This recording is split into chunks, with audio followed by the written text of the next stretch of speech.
You're listening to Inside Blitz with Levon Kirkland.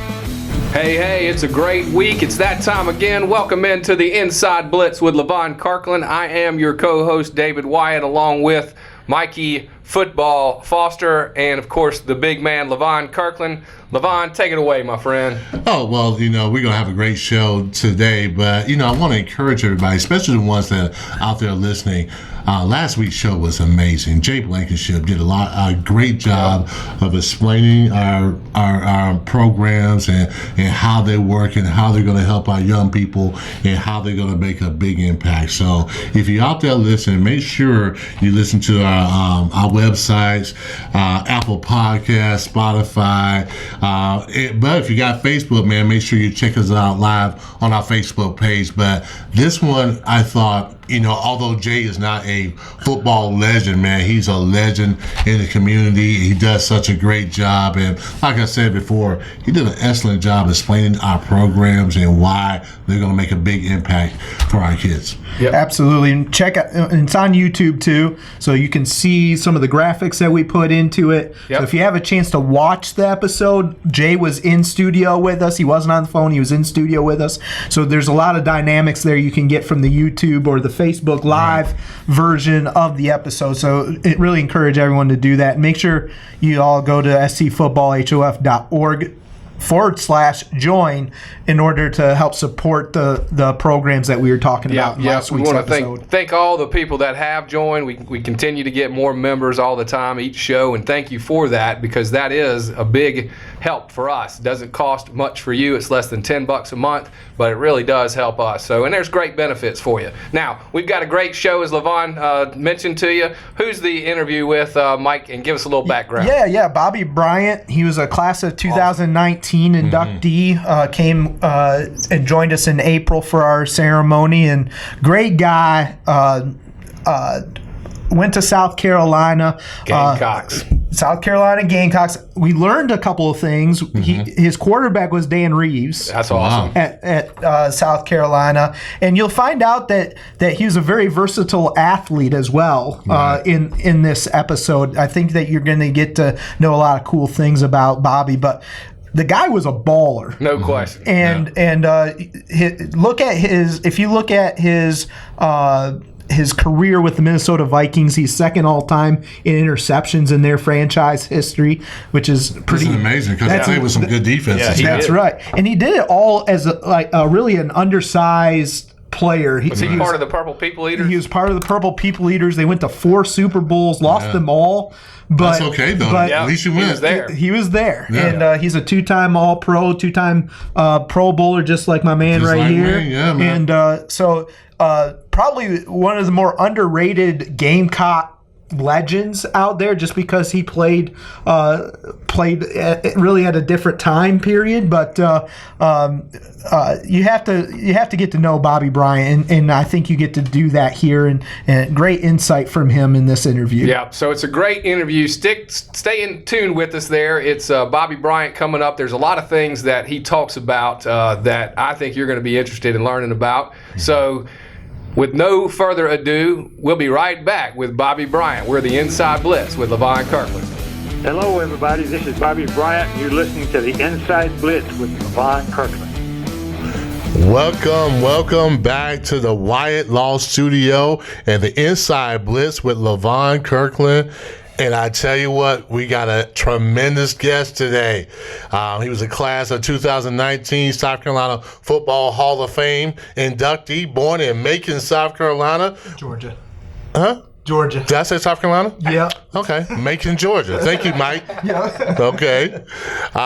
Went to the University of South Carolina from 1964 to 1967. ACC Athlete of the Year in 1967. 7th round pick, Minnesota Vikings in 1967. 51 career interceptions, Georgia Sports Hall of Fame. He currently lives in South Carolina. Bobby Bryant, how you doing, sir? I'm doing great, Levon, and it's nice to chat with you. And and it's okay. Macon is a lot like Columbia, so Macon, South Carolina sounds okay too. You know what? Thank you so much, because some of us, we do kind of forget, and I did play football for 11 years, so a lot of times you kind of do a lot of hitting and you kind of forget. But we got smart guys like Mikey who's here that's going to remind me every time I make a mistake. So, but hey, what was your name again? That's right. That's right. Yes. Classic. Hey, you know what? Can we have some fun? Yes. I'm gonna ask you a couple questions. They're gonna be fun questions for you, and then we get to know a little bit about you. Okay? You ready? Sounds good. Let's Yes, do it. Ready. Okay. I'm never gonna. So that's the part where you answer the question. I'm never gonna play in the NFL again. Okay. Now, do we like Saturdays or Sundays? I like both Saturday and Sunday. Oh, you got to pick one. Weekend. You got to pick one. Pick one. Okay. All right. Well, I'll pick Saturdays because I enjoy watching college football more than pro football right now. Me too. I do too. And I think everybody else kind of probably agree with that. Do you prefer tablets or books? Tablets or books? I prefer a book. I like to. I'm not into all the technology, the new technology with the books and notebooks and things like that, the electric ones. But I still just like to have a physical book in my hand, turning the pages. That's right, old school. And plus, the tablets kind of hurt your eyes if you look at them too long. Well, they're not good for you. That's correct. Right. Yeah. Okay, the worst birthday present you ever received. I don't think I ever got a bad one. That's right. Yeah. That's a good answer. A present is a present, right? Yeah, a present is a present. That's right. Okay. Some of them. Last fun question for you. Favorite U.S. president? Favorite U.S. president? Abraham Lincoln. I thought you was going to go with Ronald Reagan, but Abraham Lincoln was my second choice for you. I thought it. Ronald Reagan hurt my mind, and Jimmy Carter, because I think my rookie year with the Vikings was it was right around the time that Jimmy Carter was elected president. That might have been '68 or something like that. But we got to vote for my homeboy Jimmy Carter. Jimmy. But as it turned out, he had a pretty tough presidency. But I remember that. I still liked him. He was a good man, and he still is a good man, doing a lot of great things. And I think he's about 98 years old right now. And I know he's in his 90s, late 90s. But anyway. Those are the old guys, George Washington, Abraham Lincoln. I kind of had a great deal of respect for them too. Okay. Well, thank you. Hey, thank you for participating in our little 5 questions here. We really appreciate you being here too today. Thank you so much for taking time with us. The South Carolina Football Hall of Fame is about making a difference through football, and you were definitely one of the greats to grace our lovely state. So we just want to give you honor. Thank you. Well, thank you. Thank you, Levon. Yeah. So now, you're coming from Macon, Georgia. There you go. There we go. I got it right this time. Can you tell us about your recruiting journey to South Carolina? Yes, I sure can. I was a little skinny halfback in high school. My senior year, I was 6 feet tall, but I weighed 145 pounds. And wow. Not a whole lot of colleges were looking for 145-pound running backs. Right.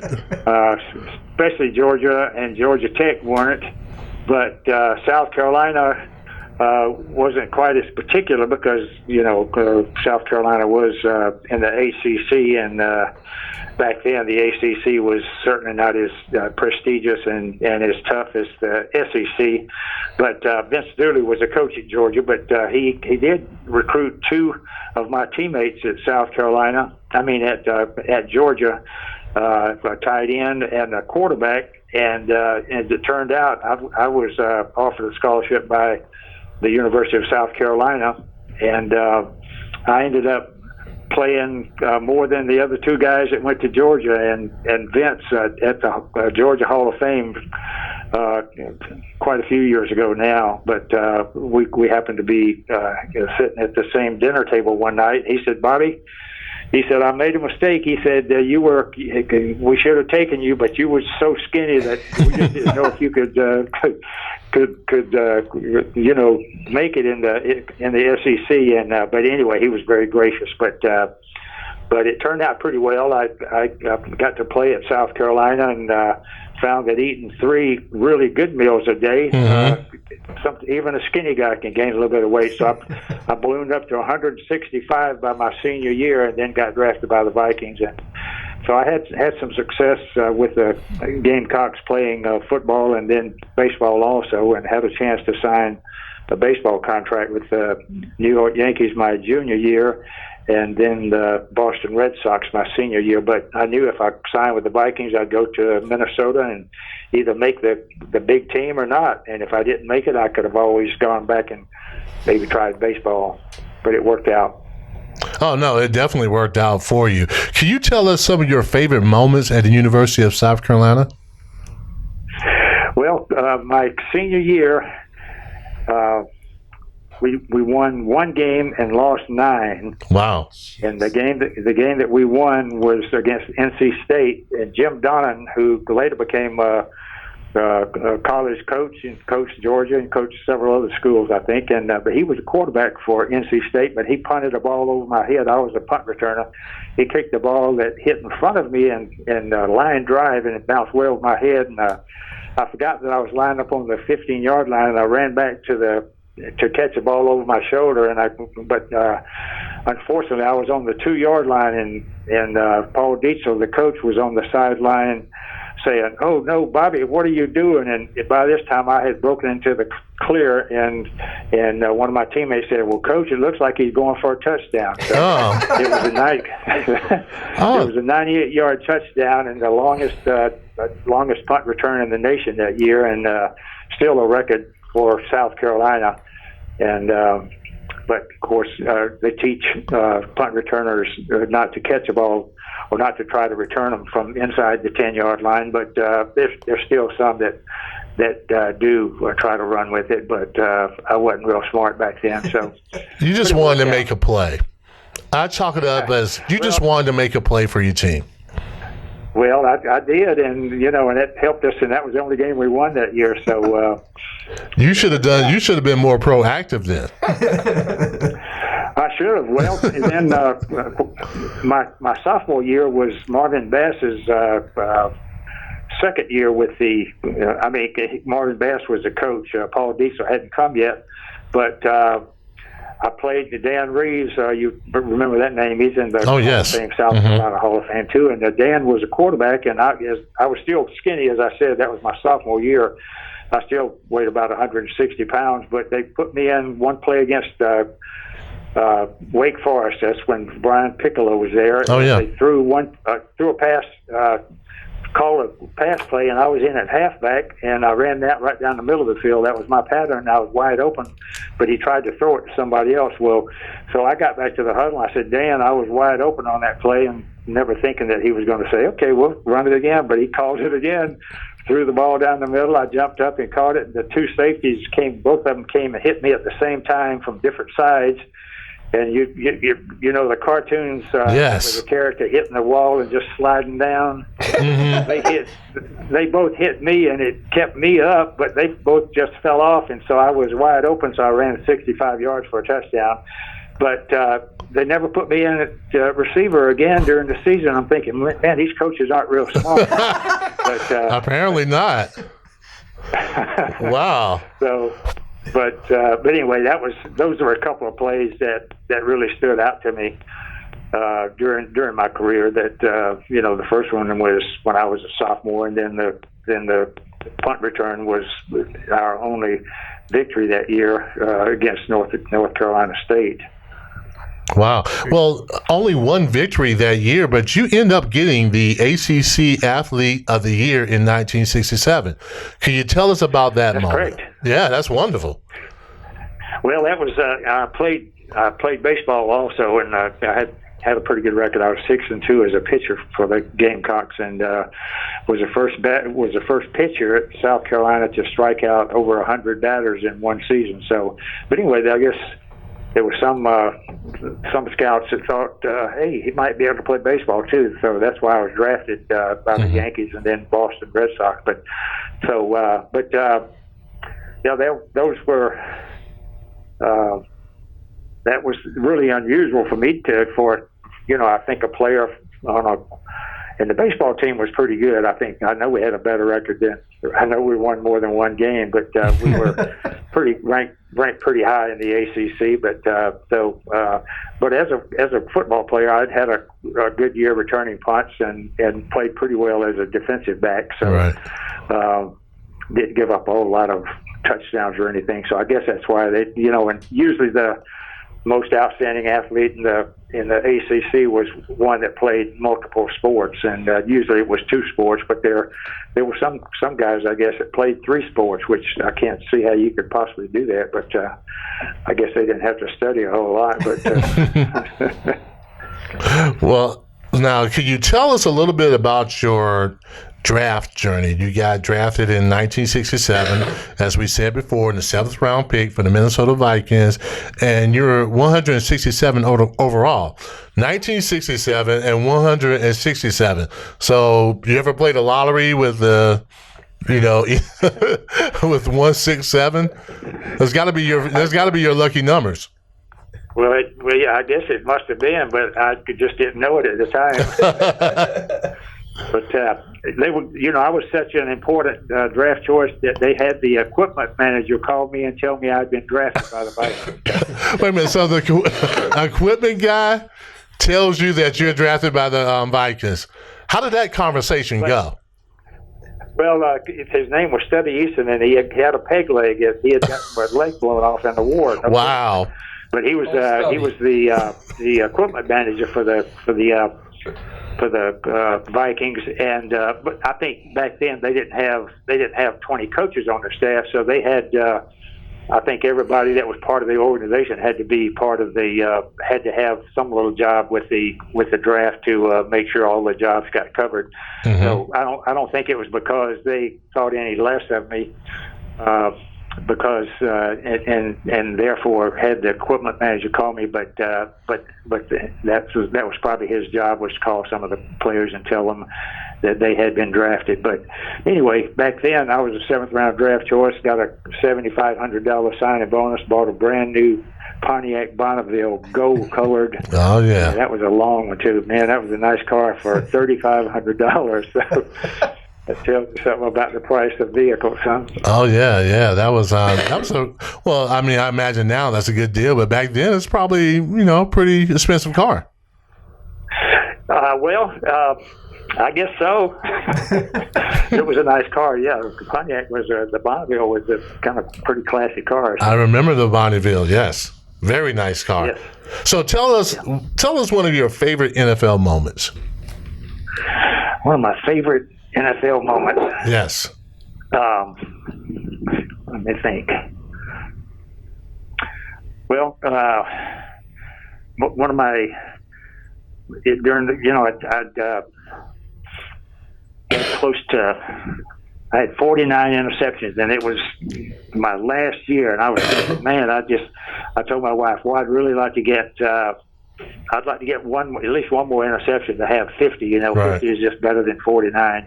So yes. Anyway, I told her the next time I scored a touchdown. This doesn't have anything to do with the interception. I told her when I scored a touchdown, I was going to throw her a kiss from the end zone. So we were playing the Rams in the 1976 NFC Championship game, and they had received the opening kickoff, and they marched 80 yards and had first and goal on our 1 yard line, and we held them for three downs on the 1 yard line. Then they tried a field goal on 4th down, and Nate Allen, one of our other corners, blocked the kick, and I caught it on one bounce on the 10 yard line and ran it 90 yards for a touchdown. And then at the end of the game, the Rams were marching down the field and needed the touchdown to go ahead of us to win the game. And we were in blitz coverage, and that's when the puckering starts. Mm-hmm. When you're in blitz coverage. But anyway, I was covering Harold Jackson, who was semi-fast. He could run pretty fast. Mm-hmm. He was great. Wasn't a real big receiver, but he was a great receiver. And Ron Jesse was on the other side. But both the wide receivers ran post pattern, so I was running towards the middle of the field. Well, I was reading the quarterback all the way, and that was Pat Hayden, quarterback. Oh yeah. And he wound up and was looking the other way the whole time, and so I just took off across the field, and he threw a pass, and Ron Jesse was about 5 yards behind Nate Wright, just getting ready to haul it in and take it in for a touchdown. I jumped up in front of him and picked it off, and we were able to go down and score again, and that put us in the Super Bowl. So, that's awesome. So that was pretty exciting. That set us up for our fourth Super Bowl loss, but it was still. People said, "Man, you 4-time losers, huh?" I said, "Yeah, we got paid the same amount as winning twice, and we got 4 rings instead of 2." So that's even better. Now, do you remember to blow a kiss to your wife, or do you forget? I did. When I got to the end zone, I did blow a kiss to her, but she couldn't see me because they had the wives section was behind home plate in the baseball stadium, which was in the second deck, and it was real dark up there. She couldn't see me right without the other end of the field, but she did see the instant replay on TV later on. So she did, and I've got the video of that too. So she gets to see it. Bobby, you seem like an old romantic. Is that true? Just a little bit. Blowing kisses. Well, I blew a kiss one time when I was, it was my last year also. I was 37 years old, and I'd returned punts when I was younger, but by this time I was not returning punts. But we had 2 punt returners, and they both had did something to, sprain some fingers or something, and they told the coach they couldn't catch punts. So Bud told me, he said, "Bobby, I want you to go in there and fair catch it." He said, "I don't care how far they kick it, I want you to fair catch it." Mm-hmm. So I said, okay, and so I went in, and the first 2 punts were real long punts, and I could have caught them and run 10 or 15 yards and fell down and before anybody could have gotten to me, but I called a fair catch because that's what Bud Grant told me to do, and the fans started booing, and so I said, well, the next time if they boo me, I know what I'll do. So sure enough, the next punt was a long one, and I called for a fair catch, and they booed, and I flipped the ball to the referee and then turned around and blew kisses to both sides of the stadium. And that made the blooper film that year. Right. Levon, you've probably seen one of those blooper films. Yes, of course. Where both teams are fumbling back and forth, and they kick the ball around and fumble it 3 or 4 times, and but that did make the blooper film that year. So. Well, that's an accomplishment of itself, making the blooper films. It is. Now, it is. Yeah, a lot more people get to see you. Yes, sir. Yes, sir. We're talking to Bobby Bryant here, and Bobby, with our organization, the South Carolina Football Hall of Fame, we always talk about making a difference through football. But can you tell us how football made a difference in your life? I sure can. I know, and I started playing football in the 4th grade when I was 10 years old. Mm-hmm.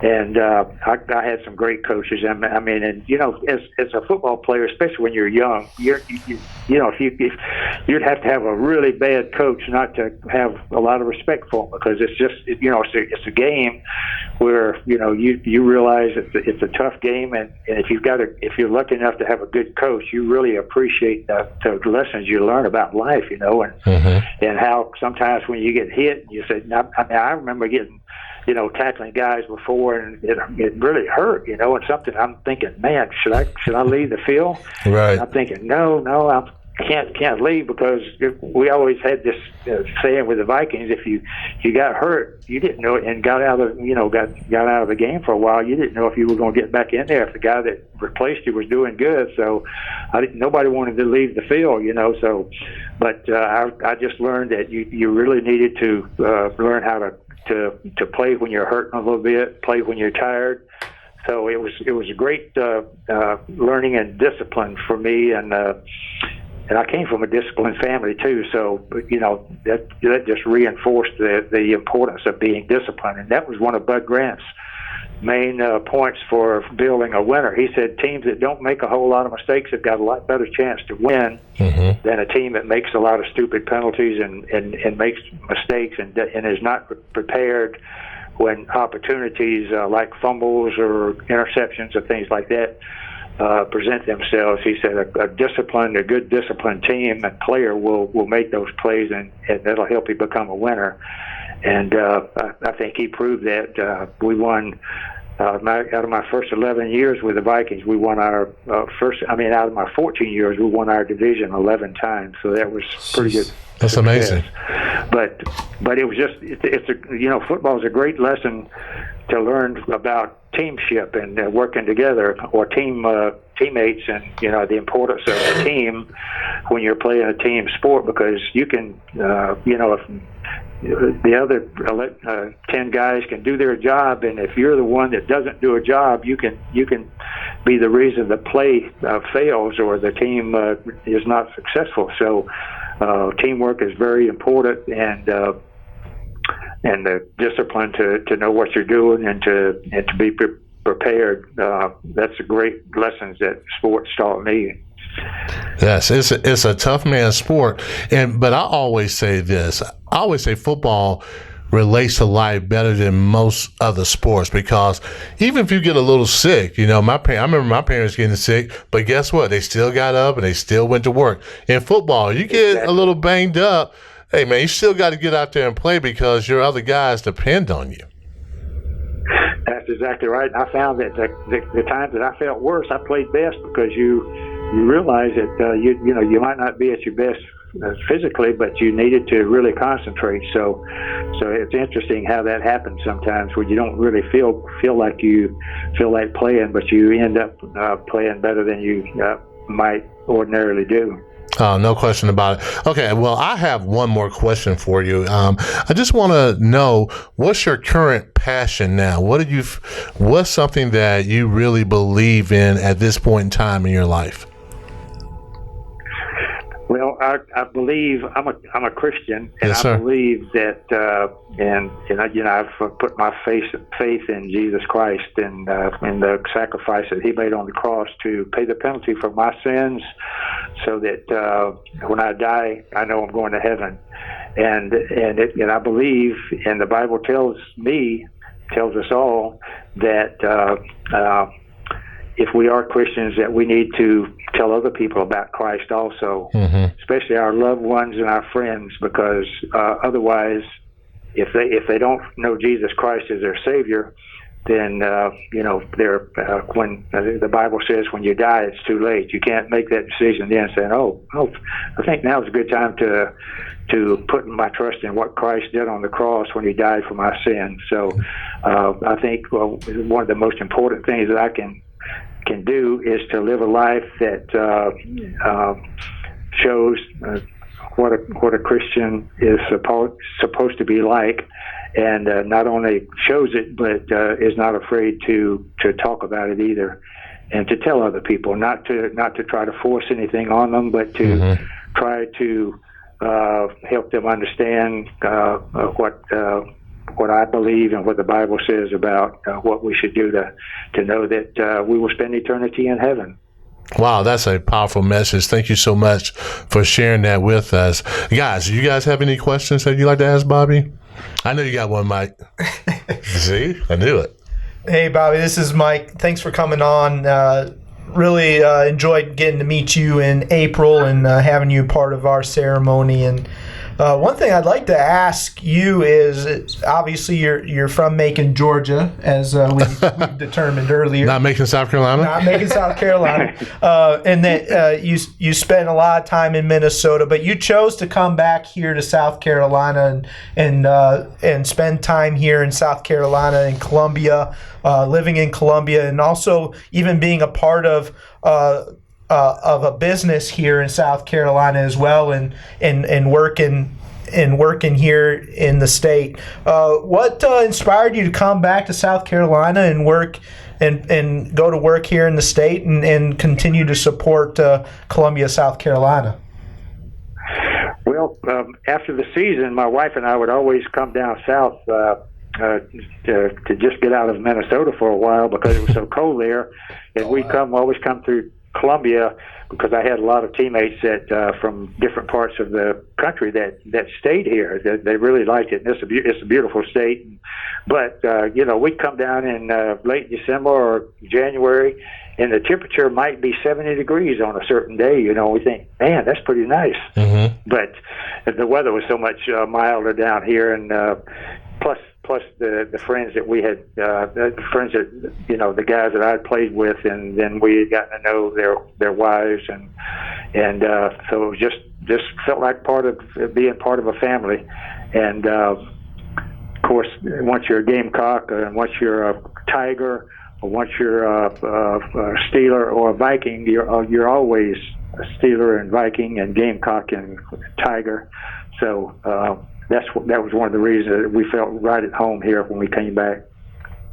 What's the coldest temperatures you ever played in Minnesota?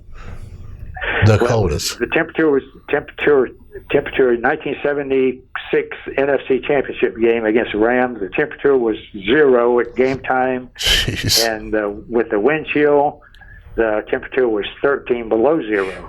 Good night. Wow. And it was not fun. You don't want to hit anybody when it's that cold. No, you don't. You don't. You don't want to get hit. You don't want to hit anybody. But I remember having quarterbacks throw me a ball just right into my hands in that cold weather, and I couldn't feel my hands because Bud Grant didn't let us wear gloves and we didn't have heaters. So I'd go to the sideline after that, and he'd say, "You should have caught that ball." And I said, "Yes, sir." Right. Great. I should have said. I should have said, well, probably could have if I'd had gloves. I mean, how about a pair of gloves, Coach, and a heater? Yeah, really. I didn't think it was a good idea to talk back to him, so I didn't say anything. I said, you're right. So Bobby, David Wyatt here, and again, we want to thank you for being on the podcast with us, and we really had a great time with you in the April ceremony, and just point out that Vince Dooley, once again, you find yourself at a Hall of Fame with Vince Dooley. How about that? Yeah, that was all right. Yeah. Did you get a chance to talk to Coach Dooley at the event? Yes, I did. That's pretty cool stuff. So, but you go ahead. I'm sorry. Were you talking about which at our event this past April? Oh, I did see him just briefly. Yeah. Yes. He had a lot of people. I know, as did you. Yeah, he was trying to vie for your time. He was pretty busy. Yeah, no question about it. Steve was pretty busy too. So. Yeah. That was great. It was a great ceremony. Again, we appreciate you. Honored to have you in our Hall of Fame. You talked about another Hall of Famer, Dan Reeves, who was once your teammate. Yes. Did you ever get an opportunity to play against him in the NFL? I did not. Let's see. I'm not sure if we played Dallas, so I must have played because he played a few years. So I was just a couple of years behind him. I'm sure I played against him when he was still playing with Dallas. I was thinking you might have had a chance to put the paint on him, on the other side of the ball. But anyway, so you don't have a memory of that. We've heard some great stories from Coach Reeves, and certainly some of the Ice Bowl, I guess, was one of the. Yeah. I don't know the Ice Bowl though. It sounds like this negative 13-degree game that you played in against the Rams was. I mean, I don't even know if they let you play in that type of weather anymore. No, not at all. Well, I'll tell you the Ice Bowl that was really. I mean, that was unreal. Just watching that game and seeing how cold it was, and the field was frozen. You could see that the cleats weren't even digging into the field was frozen by that time. They were slipping and sliding around, but yeah, they shouldn't play in that kind of weather. I mean, I heard that there were several players that suffered some frostbite because of that game, being out there, the linemen putting their hands down on that frozen field the whole time. So, and of course, that brings up another point, and I think that you would agree, but I'm going to ask you the question. What do you think about the safety measures? There's a lot of emphasis been put on changing the rules and the equipment. What's your opinion of what's been done for the game? Well, I think the rules are about using your head as a battering ram and hitting players in the head. I think those rules to try to eliminate that, or at least reduce the occurrence of it, is good, because I know Levon's probably got some teammates that are no older than him that are suffering some dementia now, and I've got several friends that are younger than me that in Minnesota that are suffering from dementia, and so back then, I mean, the concussion protocol was if you got dinged in a game, we call it getting dinged. That's getting knocked out. But if you get knocked out in a game, you went to the sideline, and the trainer would hold up 2 fingers in front of you and say, "How many fingers am I holding up?" And you say 4, and he say, "That's close enough. Get back in there." I call it the amnesia test. It wasn't really concussion protocol. It was just the amnesia test. Yes, yeah. Yeah. That's a good one. Yeah, they just want to make sure you remember where you were, how many fingers you got up, what quarter it was. Yeah. Stuff like, and later on my career, if you would ask me those things, I'd be like, what quarter is this again? So, Yeah, I know it. Yeah, no kidding. yeah. Well, hey, Bobby, we really, really, truly appreciate it. It was fantastic talking to you. You got to come back. Yeah. You got to come back on the show. I will do that. Yeah, I'll be glad to. Good, good. Now, is your treatment almost over with? Yes, it is. Okay. Well, great timing then. Great timing. It was pretty good. So Yeah. I was a captive audience right here with getting this treatment on my ankle. So, Oh, but cool. this is a broken ankle. From Ahmad Rashad came down on my back in practice one day, and I broke the outside bone on the lower leg. Oh, You wow. got the tibia, the fibula, and that's a non-weight bearing bone. And supposedly some players have played with broken fibulas, but I wasn't tough enough to play one. I couldn't run with it. So, but anyway, it's finally, after all these years, it's with the calcium buildup and everything, it's just really painful. So I'm having some treatment on it. Hopefully it'll get better. Oh, it will get better. But again, thank you so much. We really do appreciate You're it. welcome. Yep. All right, Yeah, be thanks good for now. having me on. Yeah, good talking to you all. Okay, thank you. Yeah, bye-bye. Thanks, Bobby. Yeah, bye. Yeah, man. Bye-bye.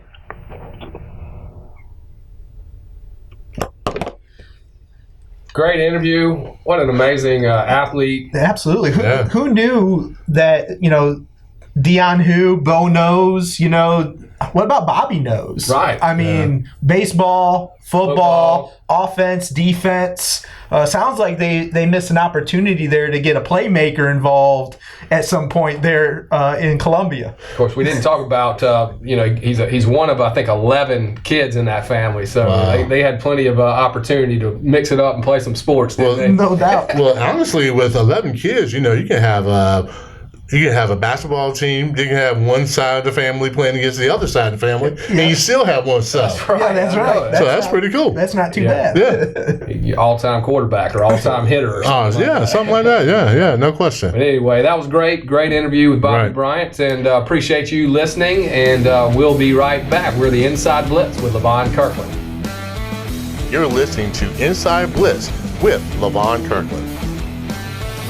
Welcome back to the Inside Blitz with Levon Kirkland. What a great show. What a great interview. I tell you, it's always so fun to have these Hall of Famers. We have the best Hall of Famers in our mix, and that was certainly a great talk, and love what he had to say. So, obviously, we appreciate you listening, so thank you so much. And here at the South Carolina Football Hall of Fame, we're all about leadership, and of course, we take it upon ourselves to lead ourselves first and then to lead others. And of course, Levon Kirkland, one of the greatest leaders, especially in this room, and has certainly proven himself on many levels, has an inside look section, which we're coming to right now to get some nuggets on leadership. So without further ado, I'm coming to you, Levon Kirkland, for the inside look. Well, thank you so much, Mr. David. We talk about leading ourselves, and when you're leading yourself, you have to know your own values and your own principles. So basically, it starts with you. And I would say if you're trying to lead yourself, the first thing you got to do is you got to invest in yourself. And most true leaders, they have what we call natural abilities. You know, they have something. But just like any athlete, you got to work hard on your skills and your knowledge. So I think when you're leading yourself, think of yourself as a corporate athlete. Have you ever heard that before? No. Corporate athlete. You got that natural skills, but you got to work on your game.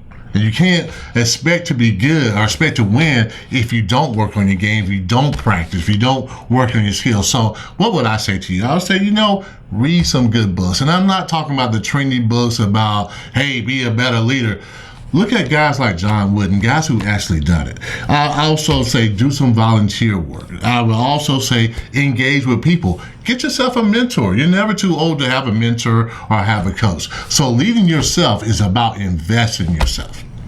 That's very good stuff right like there. that. So something that you're good at and just continuing to get better at it. Was there some of the tips that you kind of could share that would help them know what they're good about, what they're good at? And what a lot of times, I look at it from my standpoint as a football player. I knew I was a good athlete, but playing inside linebacker, I had to know the little nuggets about the game. So I think people know about themselves, but then do you do the little things? Do you practice the little steps here? Understanding what I used to call choosing the right angles. Mm-hmm. So that's basically what it is. You just have to kind of really figure it out for yourself. Dig deep and see what you're made of and see what you're good at, and then try to perfect those things. Yeah, and that's a great tip too about the mentor, because a lot of times a mentor can engage with you, somebody you trust, and can help you say, hey, this is what you're doing really good, do more of this. Maybe you need to work on that. Or give you a perspective that you never really had before. Absolutely. Yeah. So that's good stuff right there. The Inside Look with Levon Kirkland. Now, we have this trophy here that is a very coveted trophy here in South Carolina. Those that have won this in the past, many of which are still playing in the NFL. This is the Blanchard-Rogers Trophy. This is basically South Carolina Heisman. It's the best player in or from South Carolina. And so heading up the sponsor, or the scouting for that is our man, Mikey Football. So catch us up. Yeah. Another great weekend of football. Absolutely. Where are we on this great trophy? Well, last week we were able to release our finalist list of Top 20. Yep, top 20. And so right now you can vote right now on the website. You can vote. You can vote for your favorite college player from South Carolina right now. SCFHOF.org. But there's a caveat. You need to become a member. Which is very simple. Right. So do it now. scfootballhof.org/join. Or just click the little join button when you get to the website. That's Not a problem. Easy. That's right. But we got some big performances this week, this past weekend from Travis Etienne. That's right there. We won it last year. And the quarterback, Lawrence, also had a great week as well. How about Furman's Devin Wynn, running back? 5 total touchdowns, 4 rushing, 1 receiving. 5 touchdowns. 5 touchdowns, same game. Wow. Destroyed. Gave Furman a huge win this weekend. And then how about Gamecock Brian Edwards, wide receiver? He broke the South Carolina record for most receiving yards in a career. Wow. This weekend.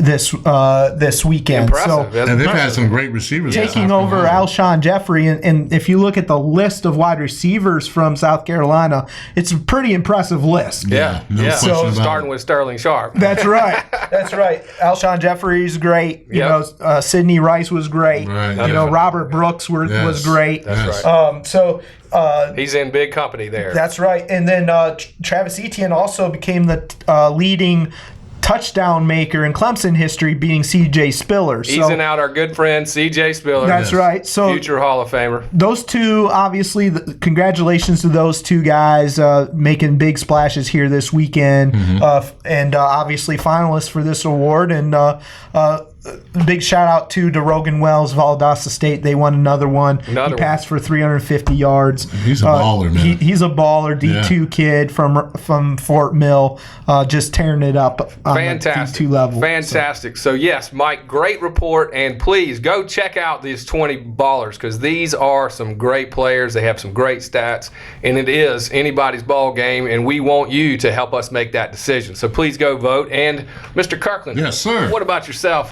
Pro, college, any comments you got? Well, I think in the pro game, man, I got to give a shout out to my guy, Adam Humphreys, man, from Spartanburg, South Carolina. He caught the winning touchdown when the Titans played. I forget who they played. Titans played the Chiefs. Yeah. And the Chiefs are pretty good. So my good friend Mike Vrabel is the head coach there. So I was glad to see those guys get the win. So that's a shout out I got to give to Adam catching that touchdown. That was the Hunter before Hunter Renfro. Oh, okay. Yeah, wow. You wear that number 13 as a wide receiver with the Clemson Tigers. You got to be a player. Adam Humphreys, great guy, great individual, and a great athlete. He's done some work with us in the past. Yep, he's volunteered and worked with to some the of NFL. the kids, and definitely has a heart for the passion and the cause that we're celebrating here. We got to get him on the show then. Yeah, we do. Wow! You know what? That is Coach Jeffrey's flag coming in here from our fearless producer, Evan Tripp. So that does let us know that we're out of time. So good job, Evan. We appreciate you listening in and tuning in, and all those that have joined and are going to join. And so thank you so much. We're the Inside Blitz with Levon Kirkland, and be sure to tune in next week when we have Paul McGuire, who was a legendary broadcaster. It's a great interview. We can't wait to come back. Have a great weekend. God bless you. You're listening to Inside Blitz with Levon Kirkland.